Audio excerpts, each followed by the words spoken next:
Hello everyone, I hope you had a great day. Today we are looking at some new malicious compliance stories. I hope you enjoy them. If you like the video, don't forget to hit the like button. It really helps. The first story is called Why Don't You Do It? I used to work as an IT developer at a company. There was an IT consulting firm that some of the non-IT folks loved. This firm had an awful habit of doing things without consulting us and then just throwing it over the wall to us when something failed. They also loved buying new tools which were not really needed or good fits. But they had an in with the decision makers and often got what they wanted. One of the products they really wanted to buy was an e-commerce plugin. We met with a sales guy and engineering guy who worked for said e-commerce plugin. My team kept explaining how it would be a massive project to move or integrate their plugin with our current database.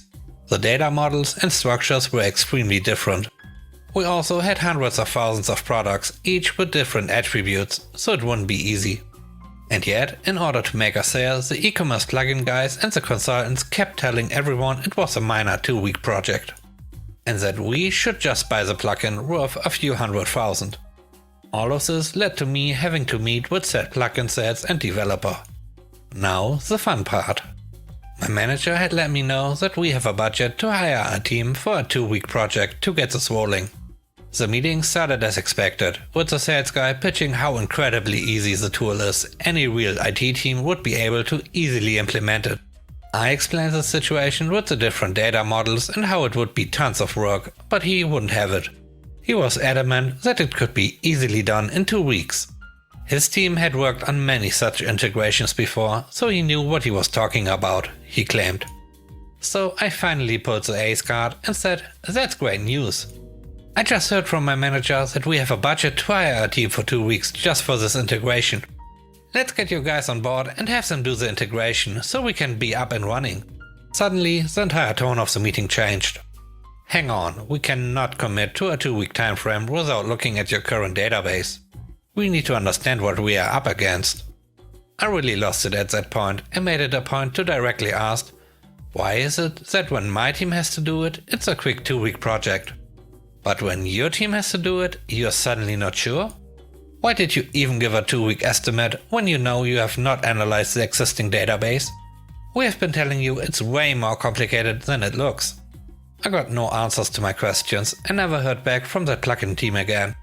The consultants, however, continued to operate as is and kept bringing in other tools and plugins that were not needed but expensive. The next story is called We Are Not Here to Serve You. Years ago, my roommate's, let's call him Pete, girlfriend's little brother, let's call him John, would tag along when his sister was hanging out with my roommate at my apartment. Yeah, it was weird. He was there so often that he got comfortable going and getting things out of the kitchen for himself. Little snacks, glasses of water or soda and things like that. I confess that I didn't tolerate him all that well. One night all the roommates were home. And we all had friends over. It was a full house. We decided to watch a movie. Halfway through the movie, John starts complaining about being thirsty. He then asks me, "Can you get me a glass of water?" I looked over, annoyed, and snapped. "John, you know where the cups are. You know where the kitchen is. Go get your own water." You would think this would be the end of it, and he would just have done it himself. But no, he was determined to have someone wait on him. Turning to my roommate, he asked again, "Pete, can you get me a glass of water?" Pete stood up, said sure, and walked into the kitchen. I called after him and said to make the guy get his own water. Pete got back, said it was okay, and he didn't mind doing it. He returned a moment later and set a glass of water on the coffee table next to John. John went to take a drink, yelped, turned to glare at Pete, and in a very nasty tone said, "I didn't ask for hot water." Pete calmly looked over and said, "You didn't ask for cold water either." You heard what he said. Get your own water next time. The last story is called Find My Own Coverage. About 10 years ago, I got my first job at a nursing home after coming off of active duty military. The director of nursing, who we'll call Dawn, was in the reserves, so we hit it off pretty quick. I got my nursing license while in the military, and I had only really cared for young strapping soldiers, not the elderly. But Dawn and other nurses taught me the ropes. It was a good place to work. I was able to pick up shifts whenever I needed them. I made some really good friends. And the residents and their family were all pretty great, with the occasional not so great ones. Now, when I went off active duty, I enlisted in the reserves. I wasn't quite ready to be fully done with my military career.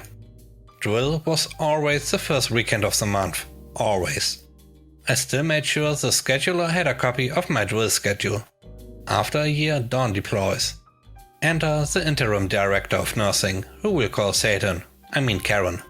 She had an issue with me since day one. I'm not sure why. I never missed work, took care of my patients like they were family, I had never been in trouble. I just was nowhere near her list of favorites. Within the first 2 months of Karen being there, the scheduler quit. I made sure the new scheduler had a copy of my drill schedule. The new scheduler was cool. He was able to change us from 8-hour shifts to 12s and made sure the same nurses worked the same halls for continuity of care. I never had an issue with him. After 3 months, that scheduler quit, along with a few staff members. A young girl from the front office covered staffing for a few weeks until they were able to fill the position. A nurse transferred from the floor to scheduling. She was a bit scatterbrained, but was good at her job and was not afraid to work the floor when needed. Once again, I made sure she knew when I had drill. She lasted about 4 months. The girl from the office once again stepped in and eventually got the position full time. I pointed out my drill schedule to her. It was hanging on a bulletin board where the previous girl put it, and she said she understood. By this point, my patience with Karen was running thin.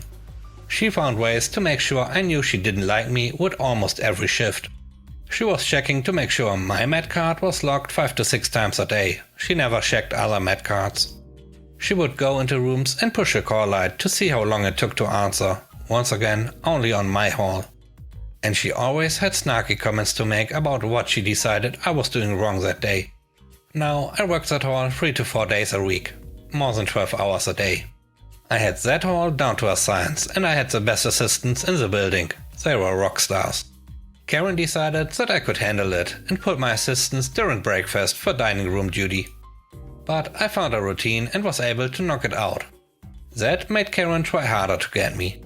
Then, on a beautiful snowy first day, at the very end of January, the schedule for the rest of the week, weekend and following week came out. The coming weekend was the first weekend of the month. And what do I always have on the first weekend of the month? Yep, drill. I was still on the schedule for that weekend. The scheduler was nowhere to be found and not answering her phone. I text the nurse who works my house on days I'm off to see if she could pick up, and I would work her next weekend. No dice, she was going out of town and couldn't. The scheduler finally texts me and tells me that I never told her that drill was this weekend and had no one to cover my shift. I told her that I'm willing to trade the weekend with anyone and work their shift. She texts back that she has no one and that I should have told her about my drill weekend ahead of time. So I went to her office once she got back from wherever she was. And, as nicely as possible, I point to the drill schedule hanging on the wall right next to her desk. I asked how she couldn't know when it was hanging right next to her. The blood drained from her face and she said she will figure it out. I remind her to tell the other nurses that I will pick up shifts in return if it helps cover it. An hour later, good old Karen comes up to me and lays into me. She tells me I'm irresponsible for not telling the scheduler my drill schedule and that they are not finding coverage for my shifts. I either have to work them or find coverage myself. She asked how she could even be sure I really had drill weekends and wasn't just trying to get out of work, and said that she should write me up. She would cut me off anytime I would open my mouth to speak. Once she said her fill, Karen took off to her office. I'm a pretty laid-back person and I'm usually very calm. But at that moment, my blood was boiling. I was able to get my shifts covered pretty easily, since we were pretty well staffed. The scheduler hadn't even tried apparently. Well, she tried throwing me under the bus. Drill weekend comes and goes. Monday morning, I bring copies of my orders sending me to my reserve unit and about 10 copies of my drill schedule. And a printed pic of the drill schedule hanging on the wall next to the scheduler desk. I had already found coverage for the drill weekends I had to work for the next 6 months. And I even started on finding coverage for the 2-week drill a few months away. After the morning business was done, I walked into Karen's office. I handed her all the copies, and I told her that this is her proof of my military duty. I handed her the pic of the schedule hanging on the wall. I told her I should not have to remind them every month, especially when it's hanging next to the scheduler's desk. And I handed her the 10 drill copies, just in case they need more, since the one didn't seem to be enough. She just sat there, glaring, without saying a word, until I put the list of weekends I had already found coverage for in front of her. Then she smirked and said maybe this taught me how to be more responsible. I smiled and told her, oh, it absolutely did, since my time in the service obviously didn't teach me anything, and that I'm sure my soldiers would appreciate her teaching their platoon sergeants such an important lesson. Then I slammed my 2 weeks notice on her desk and explained to her that what she tried to pull was illegal, and that I could have the Department of Justice in there so fast her head would spin. As I walked out of her office, State walked into the building. State audits nursing facilities. They watch everything and go through everything and make life hell for mainly management for a week or two. One of the state auditors ended up being ex-army. She hung out in my hall just chatting every day I worked. Karen would look at me like a deer in headlights when she walked down my hall. I guess she thought I would purposely get them dinged or something. I was good and just enjoyed her nervousness. I trained my replacement the next week. I went on to the local hospital and I'm still there. Karen went back to corporate once Dawn came back from her duties. She learned what happened and reported her to corporate for that and some other things. Karen was fired. The scheduler was fired a few months after I left. Turns out her mom, who was a unit manager, was doing her job. Thanks for watching the video. I hope you enjoyed it. If you did, please consider subscribing to the channel for more content. Let me know what you think about the stories in the comment section below. Have a great day. Bye bye.